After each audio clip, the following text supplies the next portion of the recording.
तो वहाँ के बीजेपी नेता ने उनको छुड़ाया था। ये बात उनकी ज्ञान में नहीं है कि जानकारी में नहीं है क्या? फिर कैसे बोल गए वो? हमने 2 घंटे में पकड़ लिए मुलजिमों को, फिर भी एनआईए ने केस ले लिया उसी रात को। तब भी हमने कोई माइंड नहीं किया हूँ, किस लिए हो सकता अंतर्राष्ट्रीय कोई साजिश हो। तो प्रधानमंत्री जी बोले हैं, बहुत ही अस्वीकार्य हम लोगों को, वही सीमित रहनी चाहिए, विचारधारा तक सीमित रहनी चाहिए लड़ाई को। इसलिए मैंने कहा या तो उनको गलत ब्रीफिंग की गई है, या फिर जानबूझ करके वो खुद घबरा गए, बौखला गए हैं, जानबूझ के जुमला बोला है, मेरा मानना है मेरे ख्याल से। तो क्योंकि इससे माहौल खराब होता है कि राजनीतिक पार्टी के बारे में आप ऐसी भाषा का हम लोग। नंबर 1। नंबर 3 जो है, कन्हैयालाल का मर्डर करने वाले कौन थे? बीजेपी के लोग थे। ये उनको ब्रीफिंग नहीं की होगी। उनको 4-5 दिन पहले जब थाने में ले गए कोई मुकदमे में, तो वहाँ के बीजेपी नेता ने उनको छुड़ाया था। ये बात उनकी ज्ञान में नहीं है कि जानकारी में नहीं है क्या? फिर कैसे बोल गए वो? हमने 2 घंटे में पकड़ लिए मुलजिमों को, और फिर भी एनआईए ने केस ले लिया उसी रात को। तब भी हमने कोई माइंड नहीं किया हूँ, किस लिए हो सकता अंतर्राष्ट्रीय कोई साजिश हो। इसलिए हमने उसको कोई एतराज हमने नहीं किया। कोई बात एनआईए केस ले लिया आपने। अभी तक पता नहीं एनआईए को चाहिए आगे आगे बताएं, अभी तक प्रोग्रेस क्या उस केस की बताना चाहिए। आज अगर एसओजी केस करते इसको, अभी तक जनता को मालूम पड़ता है कि एसओजी कहाँ तक आगे बढ़ी है, वो कुछ मालूम नहीं पड़ा हमें। तो इस प्रकार से जो प्रधानमंत्री जी बोले हैं, बहुत ही अस्वीकार्य हम लोगों को।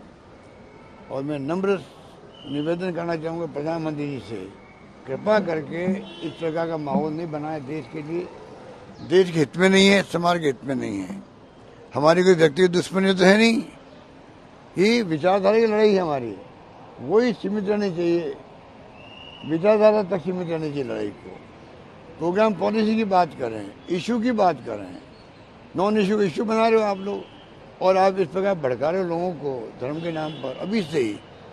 और जिस भाषा में उन्होंने कहा है, मैं प्रधानमंत्री नरेंद्र मोदी जी से उम्मीद नहीं करता था। इसलिए मैंने कहा या तो उनको गलत ब्रीफिंग की गई है, या फिर जानबूझ करके वो खुद घबरा गए, बौखला गए हैं, जानबूझ के जुमला बोला है, मेरा मानना है। और सबसे बड़ी बात है, जब केस हुआ था कन्हैयालाल का, तो हम सब काम छोड़ के प्रोग्राम कैंसिल करके मैं खुद आया Jaipur, chief secretary, DG police, हम सब गए वहाँ पर। जो कुछ कर सकते हमने किया, पर इनके नेता लोग, मालूम पड़ गया ये केस हो गया, तब भी तमाम लोग हैदराबाद गए इनकी कॉन्फ्रेंस के अंदर। नेता प्रतिपक्ष गुलाब कटारे थे, वो भी नेता उपनेता जो आज नेता प्रतिपक्ष से राठौड़ भी, सब लोग हैदराबाद क्यों गए? अगर इतनी चिंता थी इनको, इतनी बड़ी घटना हो गई थी, उस घटना में इतनी बड़ी मानते थे, हम तो यहाँ हैं, वो वहाँ चले गए। उससे समझ सकते हैं कि पूरी राजनीति करने लोग। सर, गजेंद्र सिंह शेखावत और कुछ प्रतिनिधिमंडल ने आपके नामांकन को लेकर एफिडेविट को लेकर कोई बात नहीं, उनको अपना काम करने दो। रामेश्वर दादी जी चले गए, जबकि वो तो आपके बचपन के मित्र थे, सगा थे, तो क्या कोई ऐसी मजबूरी प्रलोभन, क्योंकि वो कह रहे हैं जिनके कहने से नामांकन भरा उन्हीं। देखिए उनका जाना मुझे दुख भी होता है, क्योंकि लंबे समय हमारे साथ रहे, और कोई बिना कोई कारण के चले गए। मैं समझता हूँ कि उनके जाने का मुझे दुख भी है। ताज़ा खबरों के लिए विजिट करें द फैक्ट इंडिया की वेबसाइट और डाउनलोड करें द फैक्ट इंडिया ऐप।